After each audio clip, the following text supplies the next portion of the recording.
Hello, everyone. This is Adam Meister, the Bitcoin Meister, the Disrupt Meister. Welcome to the One Bitcoin Show. Today is August the 19th, 2019. Strong hand. One Bitcoin equals one Bitcoin. Value your wealth in Bitcoin. Offended by selling. Bitcoin is the next Bitcoin. Be a unique beast. Unconfiscatable. Holder of last resort. World reserve cryptocurrency. Check out Friday's show. DisruptMeister.com. Trace Mayer was on. He rocked it. But was he always right? Did he get too much into gold? You decide. Check it out. DisruptMeister.com. techbalt.com. Follow me on Twitter, TECHBALT. Yesterday's Sunday show was incredible. Leo Weiss, a longtime Bitcoiner based in Hong Kong, a guy I met in 2017 in Hong Kong still, on the ground in Hong Kong. We had a show from Hong Kong, thanks to him. Watch Sunday's show if you want to know what's really going on in Hong Kong, what Leo had to say. He is an awesome dude. I had a hair in my eye there. All right. I want to thank Josh Kohout for a super chat the other day and Jim for a super chat the other day. Yeah, we are live. You can do a super chat right now if you want me to answer a question. You could just type in Bitcoin Meister. I'll answer your questions. We're doing Q&A today. And yeah, I appreciate all the support. Retweet this show on Twitter. Check out the podcast at sportsmeister.com. They are getting really popular, especially in Australia, of all places. All right. I was watching the Ben Shapiro show. Advertisement for eToro. eToro, whatever eToro, however you pronounce it. Ben Shapiro talking about cryptos because eToro is a sponsor. And then when I was at the Tel Aviv Bitcoin Embassy yesterday, Udi tells me they're based in Tel Aviv, which I had no idea. And Udi also told me that at the event in Tel Aviv that I'm going to be at in September, more information on that soon, I'm going to be sitting down at a fireside chat with Udi, which I knew about, and the guy in charge of eToro, which I did not know about. But hey, you learn new things every day. Pound that freaking like button. And it's good to hear Ben Shapiro saying good things about cryptocurrency, even though he's being paid to say so. But I've heard him say otherwise when he's not doing advertisement also recently. But it could have been because he had just learned about eToro and they're paying him. But who knows? More people are finding out about crypto if Ben Shapiro is talking about it. About Bitcoin, baby. That's what it's about. Although eToro they go into all sorts of things, I guess. Okay, poll results from my poll are in. And the people liked Strong Hand the best. And Value Your Wealth in Bitcoin came in second. A close second, but... So yeah, linked to below are two tweets that you should retweet by me. One is a compilation video from 2016, and the other one is, well, the poll, you don't have to retweet that anymore. You can just see the results. Linked to everything I talk about in this video is linked to below. So if you have questions, just click on the links. You'll go to the original stories that I'm talking about here. So yeah, people are frustrated because Bitcoin, without even taking into account the free crypto dividends you get from holding Bitcoin, is beating funds that are out there that you have to pay people to manage. Yeah, there are actually people out there that you pay them money and they take... Hang on. All right, reconnection is successful. Thank you, OBS Studio. You are so great, aren't you? Oh, what a situation when you're on YouTube. Now, to get onto YouTube, I got to be on OBS. Now, I don't know if you missed what I just said. I totally forgot what I just said.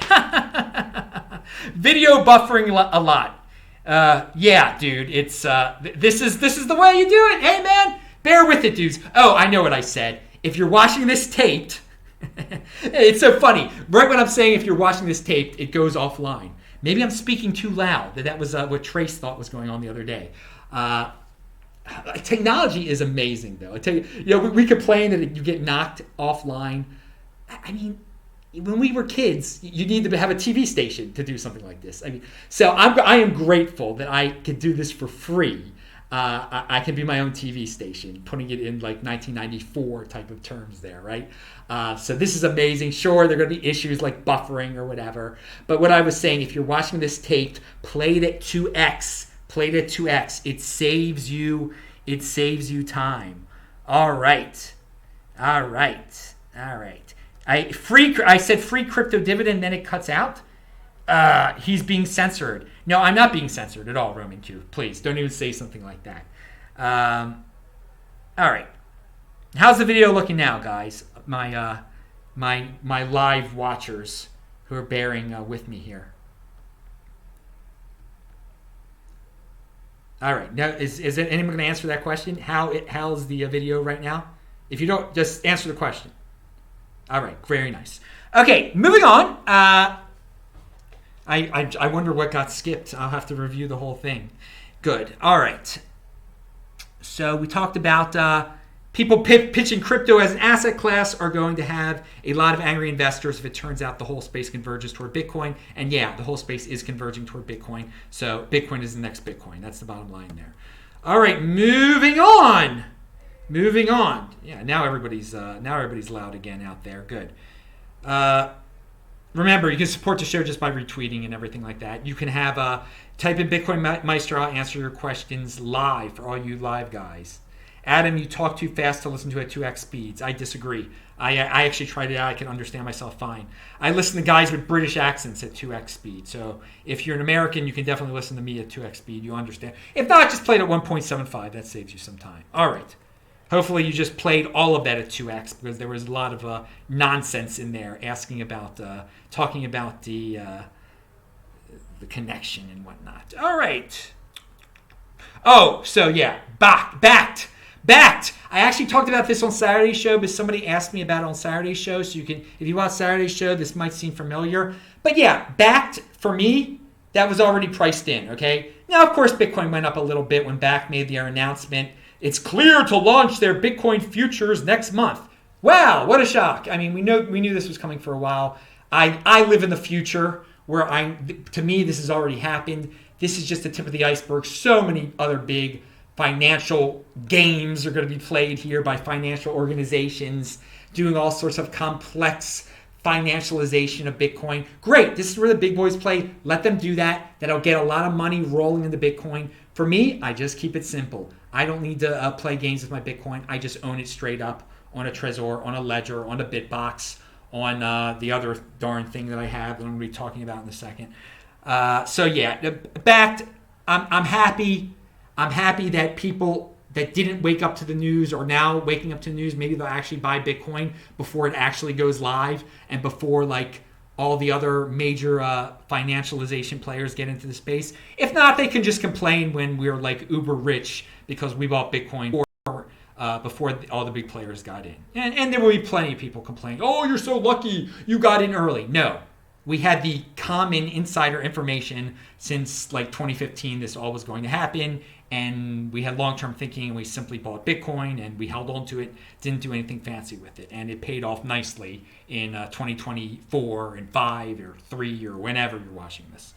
Okay, Roman Q said, did you shed a tear when you found out Congressman and Omar Tlaib were not going to be joining you in Israel? Oh, shed a tear. I mean, obviously, if they were to be in my vicinity, I could become ill. So I was quite pleased they would not be so physically close to me anytime soon. No, I was pleased that the sovereign nation of Israel, why would they let in an enemy of their nation? Enemies of their nation. Well, what nation does? Only Israel is silly enough to do that. Israel, the pressure of the whole world, they want to fit in so much. Some Israelis want to fit in so much. They will let you know who's rotting in you know where into the freaking country to fit in. Okay, they would let such a horrible person whose last name started with an H. Yeah, they'd even let him in after mass murder, after the mass. I can't say certain words here. It's unbelievable how they can demonetize you here. But no, some Israelis want to fit in, and again, many Israelis are very strong, brave people. But there's plenty of socialists here that are just they let anybody in. So the haters of the world are like, why doesn't Israel let these people that want to destroy their nation into their nation? Well, Israel is acting like a common sense nation. So I give them I give applause to the state of the nation of Israel, not to let haters. I mean, I travel a lot, guys. Okay. You have to go through, at certain countries, there's so much nonsense you have to go through, okay? So, I mean, every country has a little game they play, who they let in, who they don't want to let in, and that's their rule. That's their thing. You are their guest. You are a guest. You're not entitled. I'm not entitled to visit anywhere. I'm not entitled to visit Australia. I have to play their game. I have to open my suitcase, and they have to search it for fruit, and they can find me hundreds of dollars if they find an apple in there. That's the agreement. Just because I'm an American doesn't mean I get to go. Even if I was a senator or a congressman, doesn't mean they have to let me into their country. They can make up any rules they want to. It's a sovereign country. That's the way the world's set up. So yeah, Israel is also a sovereign nation, and it's great that they acted like a normal nation for once and didn't let enemies of their nation into the country. It's great. I'm proud of them, because most of the time now they just try to fit in. A lot of liberal, socialist, whatever, that are just like, let our biggest enemies in. The world will love us. No, they don't get it. The world will always hate Israel. I mean, what's wrong with being hated? Who cares what the other people think? That's my whole thing. Yeah, fitting in is overrated. As Jewish people, we have to realize we will always be hated. So what? Let them hate us. Well, I mean, what's the big deal? As long as they're not hurting us, let them hate us. We don't have to let our haters in. We don't have to talk to haters. We don't have to. That's the way you should live your life too. 33% of the people you're going to meet in life are going to hate you. I mean, I've discussed this before. So interesting topic there. We got all Saturday on you there. We got. That's what you hear about on Beyond Bitcoin. For those of you who like that. Picasso says, did you do the Israel military training time? Why would I do that? I'm an American citizen, dude. Only Israeli citizens do military training. If you're a citizen of Israel, you abide by their rules. I'm a citizen of the United States of America. Why on earth would I have to do military training in Israel? I know you didn't mean that as a bad thing, but that's like people confuse the two things there. I mean, if you're a citizen of Israel, and again, there's non-Jewish citizens of Israel that are in the army too. I mean, they can get out of it, of course, but no, a Jewish person as a citizen of America has to be ludicrous. Why would you have to do army time in Israel? It makes no sense. I mean, you can do it. You'd have to become a citizen of Israel. You could become a dual citizen. I don't have an Israeli passport.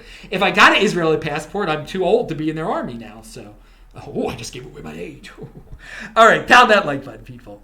Pound that like button. Moving on. It's funny what people are interested in the comments.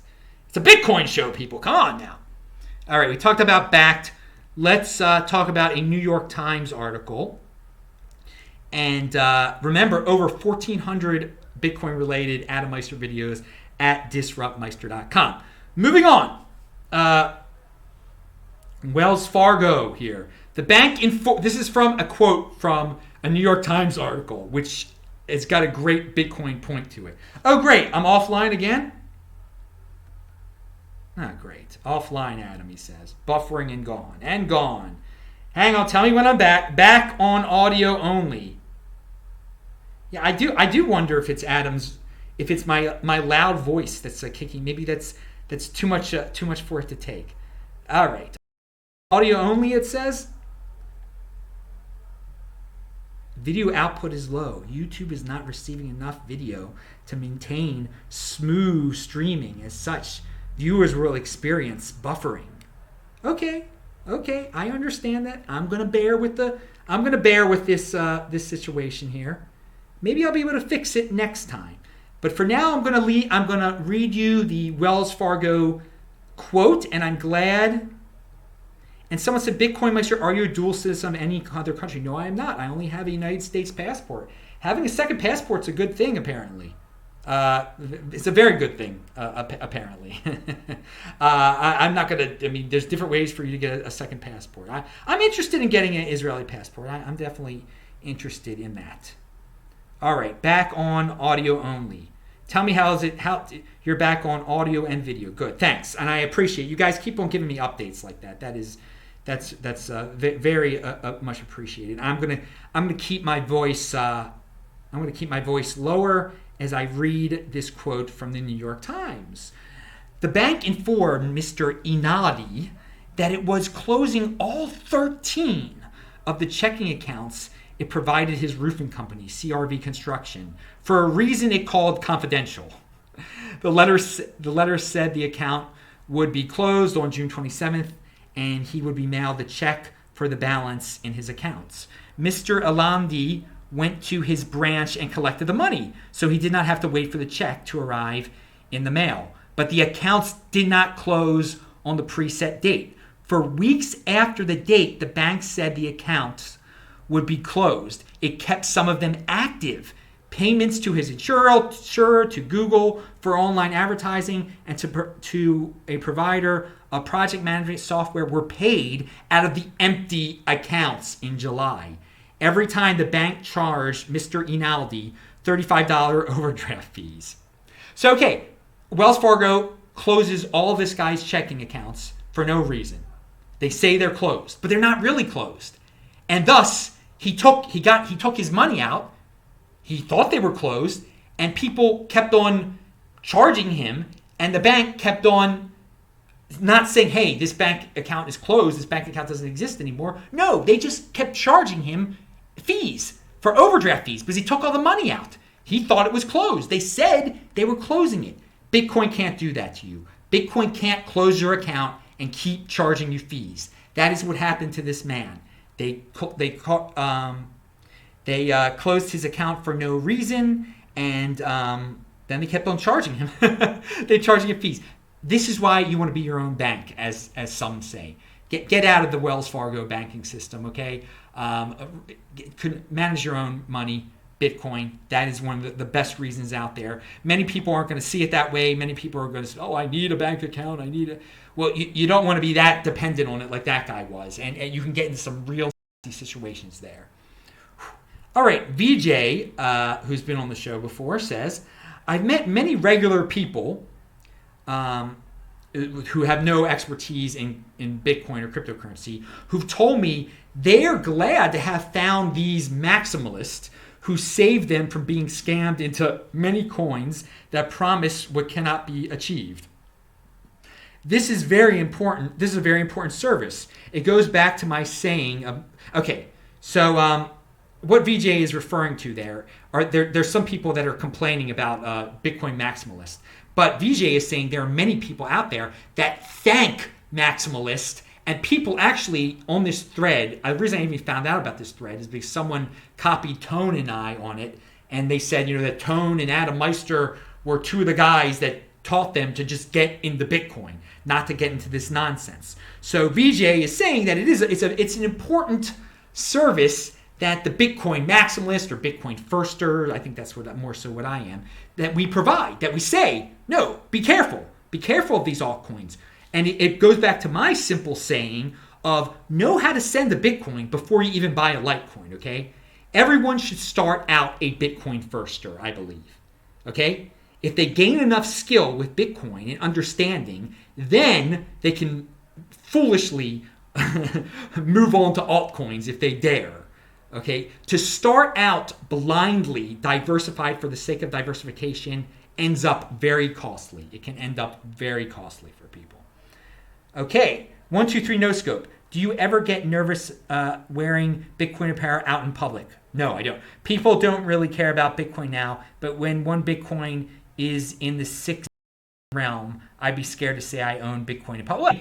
It doesn't say, hey, I own Bitcoin. It's just, for now, it's just like the bat signal, okay? It makes, it shows the people out there that are Bitcoin fans that I am also a Bitcoin fan, and it starts up conversations. For criminals out there, it doesn't like trigger like, ooh, that guy's holding Bitcoin right now. Better get him into a scam where I can somehow steal his Bitcoin. Nah, not yet. So for now, I love wearing my Bitcoin shirts. In fact, here in the land of Israel, I only have Bitcoin shirts, and then I have 2 running shirts that don't say Bitcoin. They're like disgusting. I'm going to throw them away when I'm gone from here. And then I've got my white collared shirt that I wear to synagogue. So basically, I wear my Bitcoin shirts everywhere when I'm not going to synagogue or running. So yeah, I mean, again, thank you for all my supporters who've sent me Bitcoin shirts over. I mean, I have over 50 of them basically. But I can only bring a certain amount with me. So I've got like 10 with me. But no, I love wearing them in public. I am doing my part marketing Bitcoin. And it has started, in Israel, it's definitely started some conversations. Multi-sig is super secure, okay? Basically impossible for people to move your Bitcoin, but it's complex right now. And this is from what I've gathered from a Michael Flaxman interview by Stefan Livera. I linked to it below. It gets a little techie at parts. It's not easy to do what he said, to set up 2 different hardware wallets, a Trezor and a, what was the other one that he said to use? Oh God, I didn't even write it down. But to set up a Trezor and that, the one out of Canada, what's his face does. I always forget its darn name. I don't know. I've got one of them. But to set up a multi-sig with coming from 2 different hardware wallets, it's basically, in order to move your Bitcoin, you want both of those hardware wallets have to sign. And so it's impossible for it's basically impossible for someone to move your Bitcoin if you have it set up that way. But it's not easy to do. And Flaxman wants that to be easy to do. He doesn't think that hardware wallets are good enough yet. He wants it to be easier. He's really like a hardware wallet maximalist. He judges them quite harshly if he says they're not good. They're not what they could be yet. So he's cold card. Thank you, Roman Q. I can't believe I forget that. But here is a quote. And some of you will be able to do this. Again, if you don't know how to do this, don't even try to do it. It's personally, your hardware wallet alone is good enough, okay? It's much better than what most people are using right now. Most people are like keeping it on blockchain.info or something ridiculous. Coinbase, they don't control their private keys at all. But let's see what Flaxman said. You can do it in Docker now. Makes it a lot easier. He's talking about multi-sig.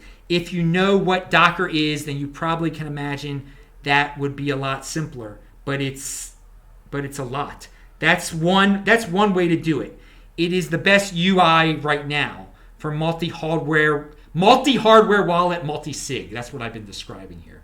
You can use Electrum. You can use it on your malware-infected hot machine, and that's okay. You can run Bitcoin Core Node or not, which is obviously has its negatives if you want, if you don't. And you can do multi-hardware wallet, multi-sig today. Okay, so it's not easy to do multi-wallet, multi-hardware wallet, multi-sig today, but if you could do it, I mean, that's like, no one can move your Bitcoin other than you at that point. Wait a second. Yeah, okay, so people said the same. Cold card, but yes, thank you both of you guys for saying cold card. Ill Will made an awesome clip from the interview I did with Trace, and I linked to it below. And I asked Trace, and the clip that he retweeted was when I asked Trace what has a better chance of 10xing, Bitcoin or gold? And he says Bitcoin, of course. So then I asked him, why would a 25-year-old buy gold? And there really is no good reason for a 25-year-old to buy gold if that 25-year-old thinks that Bitcoin has a better chance of 10xing than gold does. I mean, that's the bottom line. I don't know why anybody would buy. But Trace, he was playing with gold coins on the show, if you want to see that. Oh, and some guy got Trezor to say something very interesting. I have huge respect. This is linked to below. I have huge respect for everyone at Trezor, but I recently learned that Cold Card wallet is Bitcoin only, And that is the type of project I want to support going forward. I understand Trezor is also working on a Bitcoin-only firmware device. And then the reply from Trezor was, we do. It is planned to release in the beginning of autumn. So in the fall, it appears Trezor is going to come up with the Bitcoin-only device. Ooh, stay tuned, people, if you're interested in that kind of thing. If you want a Trezor that's a cold card. Okay, interesting. I like my Trezor the way it is. I mean, it doesn't offend me that I can put Litecoin on my Trezor. I think the guy with the original tweet, well, obviously there are people like him if Trezor is going to go that direction, if I'm understanding them correctly. I got a fake blockchain.com email today. Be very careful, people. It can tempt you because it says claim your BSV now. So it might make you think like, oh, I had Bitcoin at blockchain.info. Now they're letting me claim my BSV from that fork because I also had Bcash there that I never moved. No, dudes, it is a total fake email. Do not click on those links. It says like, watch the video that explains how to claim your B. No, it's a total scam. And they're playing on people's desire to get that crypto dividend. Or they think like, oh, well, where I was foolishly keeping my Bitcoin, now they're going to credit me for BSV. No, this. I just randomly got this at one of my email addresses. Randomly got it. It's not based on anything I was holding anywhere. And so be very careful, people, when you see emails like that. Because my mother could get one. So the chances are that someone watching this video is going to get a video, get an email like that. It says, claim your BSV now. It's fake, dude. It's fake. Be very careful. Don't let that desire for free crypto dividends trick you into clicking on that. I don't know what happens when you click on that darn thing. And in drama news today, the Bitcoin... I didn't link to this below. Bitcoin at Bitcoin on Twitter. It got rid of all the Bcash related posts. So some are theorizing that King of the Trolls had a lease of the Bitcoin Twitter, and now he's not paying for it anymore, and thus it's reverting just to be pure Bitcoin. I don't know. It's not like I was getting any of my information from the Bitcoin at Bitcoin on Twitter. I know people were like really offended that at Bitcoin was like tweeting out Bcash stuff. I mean, go back to what I said beforehand. There's so many Bitcoin people out there, like Tone Bays, that are like going out of their way screaming, do not diversify for the sake of diversification. Bitcoin is the next Bitcoin, and Bitcoin is the real Bitcoin. So just because something called Bitcoin on Twitter is talking about Bcash, there are plenty of other voices out there that are really loud that would, guide you in the right direction. Like, I don't see... People have said, "Oh, people have been fooled into buying Bcash because of that Twitter account or because of Bitcoin.com." I mean, you got to do a little research. You just don't do like, "Oh, I found one website. I'm only going to ever look at this one website or one Twitter feed. I'm going to base all my economic decisions in the cryptocurrency space off of these two things." I don't worry about that. This is where the big boys play. There's so much information out there. I mean, if you just want to see fancy sensor graphics, yeah, you can get led down the wrong path, I guess. But for me, this is where the big boys play. If King of the Trolls was to waste all his money owning or renting the Bitcoin account on Twitter, and now he's not, okay, great. It doesn't change anything in my darn life. But people have been talking about that. That's your little bit. If you need like a little bit of a gossip hit, there it is. Okay, 123 No Scope said, just stack sats, not touching them until 2032. Now that dude right there, he's a young dude. He says he'll be 35 then. He's got a freaking strong hand. I give that dude all the credit in the world. All right. And what's our last thing here? No, we're not going to talk about that. All right. That is all, people. That is the end of the show. I'm glad you bared with the little technical difficulties that this setup has. But hey, we got through it. Pound that like button. Bang that bell button. Follow me on Twitter at TechBalt, TechBalt. I'm Adam Meister, the Bitcoin Meister, the Disrupt Meister. Subscribe to the channel, like the video, click on the squares. Always bet on Bitcoin. Always pound that like button. Let me push the end stream thing. Stop.